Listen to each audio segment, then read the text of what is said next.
बालेश्वर जिला सिमुलिया ब्लॉक बरी कुंतला कुमारी महिला उच्च माध्यमिक विद्यालय रे आज 76तम साधारणतंत्र दिवस पालित हो जाएगी। एही अवसर में कॉलेज परिचालन कमिटीर सभापति तथा युव नेता नीलमाधव पंडा मुख्य अतिथि भाव जोगदे पताका उत्तोलन करने सह अभिभाषण प्रदान करथिले। तांको मां नाम एही कॉलेज निर्माण कराइथिबा बेले कॉलेज रे थिबा समस्त अध्यापक अध्यापिका एवं छात्री मानक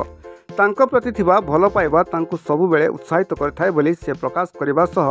कॉलेज किपरि आगकू आहुरी उन्नति करिवो सेथि प्रति तांकर प्रयास जारी रहियो बोली कहिथिले।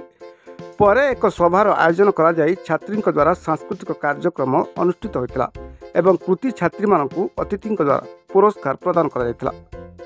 आज 76तम साधारणतंत्र दिवस रे मु आज मो माँ कॉलेज को आसी कुंतला कुमारी महिला महाविद्यालय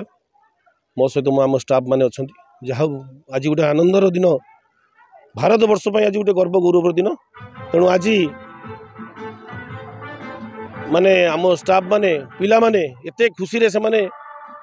सांस्कृतिक कार्यक्रम एवं से माने एते खुशी से मत रिसीव कले मु देखिकी मु आनंद